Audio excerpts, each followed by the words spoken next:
ઝાલોદ આમ આદમી પાર્ટી દ્વારા તાલુકા પંચાયત ખાતે આવેદનપત્ર આપવામાં આવ્યું। પ્રાપ્ત થતી માહિતી અનુસાર મનરેગા શાખા નાણાં પંચ અને ટ્રાયબલના વિકાસના કામોમાં ટકાવારી ચાલતી હોવાનો આમ આદમી પાર્ટી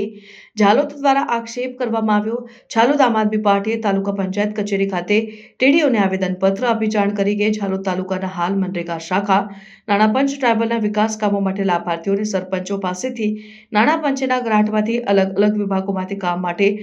ચોક્કસ પ્રકારની અધિકારીઓ દ્વારા ટકાવારી લઈ કામોની મંજૂરી આપવામાં આવે છે અને બિલો મંજૂર કરવામાં આવી રહ્યા છે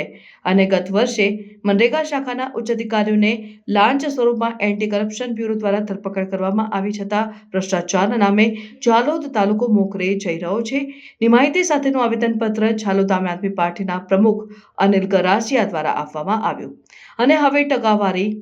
લેતા અધિકારીઓને તાત્કાલિક રોકવામાં આવ્યા અથવા તો તેમની બદલી કરવામાં આવે અને જો ટૂંક સમયમાં ટકાવારી લેતા અધિકારીઓને રોકવામાં નહીં આવે તો આમ આદમી પાર્ટી પુરાવા તૈયાર કરશે અને તાત્કાલિક પગલાં લેવાની માંગ કરી। આજ રોજ ઝાલોદ આમ આદમી પાર્ટી દ્વારા તાલુકા વિકાસ અધિકારી સાહેબને આવેદનપત્ર આપી અને ઝાલોદ તાલુકામાં થતો ભ્રષ્ટાચાર રોકવા માટે એક રજૂઆત આમ આદમી પાર્ટી દ્વારા કરી રહ્યા છે। ઝાલોદ તાલુકાની અંદર મનરેગા શાખા નાણાં પંચ કે ટ્રાયબલના વિકાસના કામોના નામે જે તે અધિકારીઓ લાંચ રૂશ્વત ટકાવારી અમુક ચોક્કસ પ્રકારની ટકાવારી લીધા વગર કામોની મંજૂરી નથી આપતા